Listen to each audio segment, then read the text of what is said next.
Pour créer ma classe virtuelle, aucune installation, je tape ici sur Google Jitsi Meet et je vais sur le site. Un peu plus bas, Start a Call. Ici, démarrer une nouvelle réunion. Je vais appeler ma salle la Passe-Pierre. Je clique sur Créer. La salle est créée. Comme vous le voyez, on a ici à droite trois petits points. Trois petits points qui, dans un premier temps, nous permettent de définir des paramètres. Vous les avez ici. Vous définissez votre micro, vous définissez votre caméra, mais il n'est même pas nécessaire, vous verrez plus tard, d'avoir une caméra. Vous pouvez très bien vous en servir sans la caméra. Votre profil, bon, peu d'importance, c'est le nom qui figurera au niveau de la salle. Et puis ici, vous pouvez décider que tous ceux qui vont venir dans la salle commencent sans vidéo ou bien qu'ils vous suivent. Ici, vous choisissez la langue. Vous voyez en haut à droite un petit rectangle avec le nom du modérateur, de celui en fait qui a créé la salle. Nous allons simuler la présence d'un élève.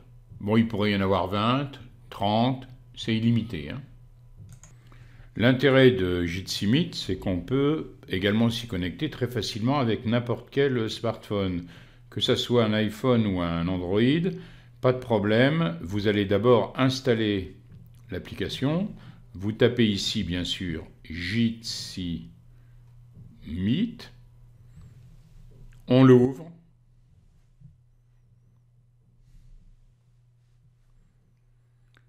Et on saisit un nom de salle, en l'occurrence la Passe-Pierre, et on rejoint la salle.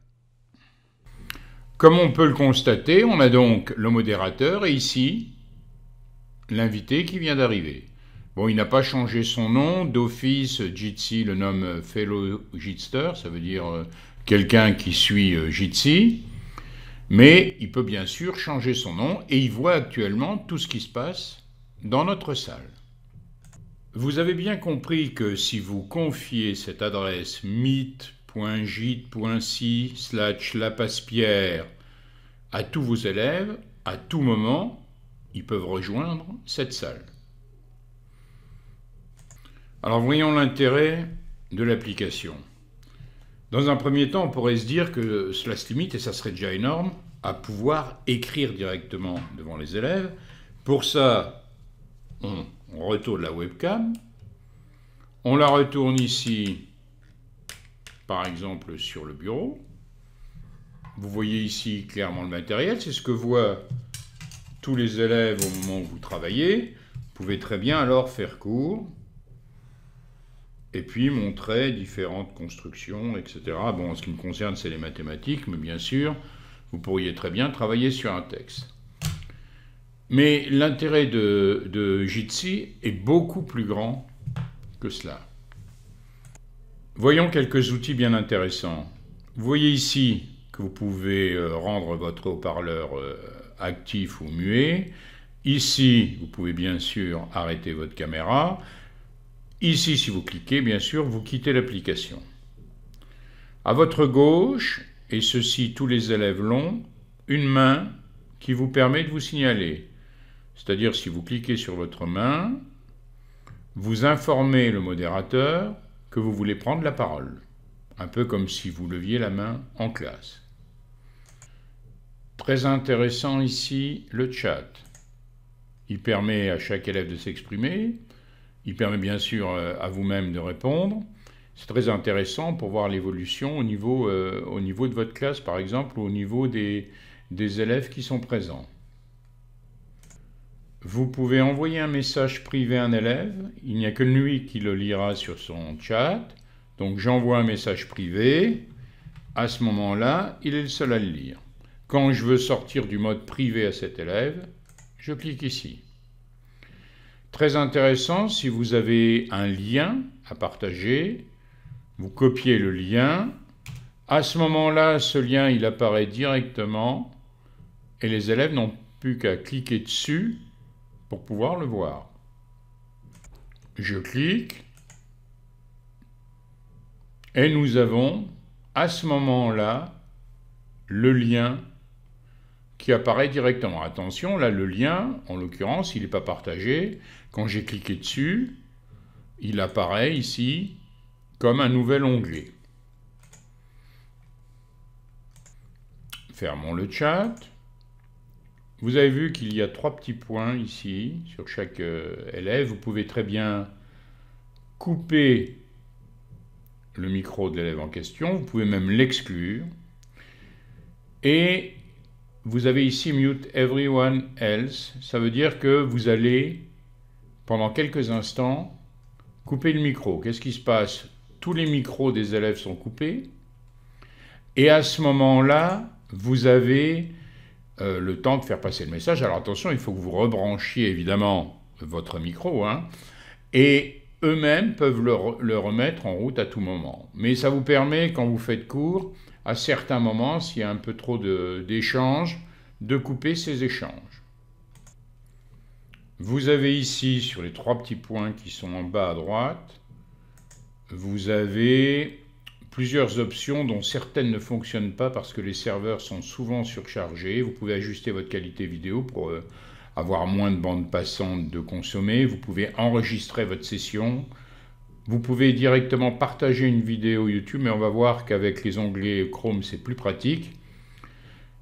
Et vous avez quelques statistiques qui sont pas très intéressantes. Nous allons maintenant découvrir ce qui est le plus intéressant avec Jitsi. J'ai préparé ici quelques applications dont j'ai besoin. J'ai ici par exemple une calculatrice que j'ai sous Windows. J'ai ici GeoGebra. Et puis j'ai préparé ici sur Google Chrome quelques éléments que je voudrais partager avec les élèves. Alors comment faire? Vous préparez les applications que vous souhaitez partager, elles sont prêtes là. Nous retournons dans la classe virtuelle. Pour partager, vous allez ici sur « Partager votre écran » en bas à gauche. Vous allez choisir par exemple d'utiliser l'application calculatrice. Vous cliquez sur « Partager ». Qu'est-ce qui se passe? Vous la voyez derrière ici. Vous avez votre calculatrice qui apparaît, vous pouvez travailler dessus. Mais ce qui est très intéressant, c'est que ici, vous la voyez partagée comme pour chacun des élèves qui sont présents. À ce moment-là, vous faites votre démonstration, par exemple. Et vous pouvez en même temps, bien sûr, commenter ce que vous êtes en train de faire.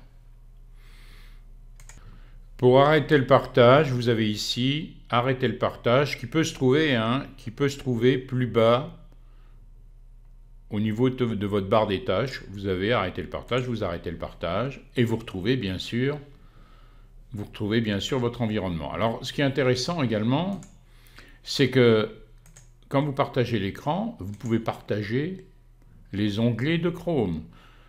Admettons que vous soyez professeur de musique. Vous choisissez par exemple l'onglet que vous aviez préparé avec le concert en question et vous lancez votre concert. On a derrière ici le partage de l'image, bien sûr.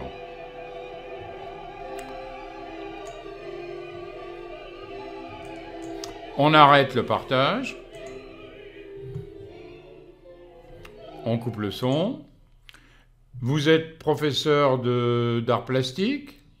Vous pouvez ici à tout moment partager, par exemple, toujours dans un des onglets que vous avez préparé, la visite virtuelle de la chapelle Sixtine.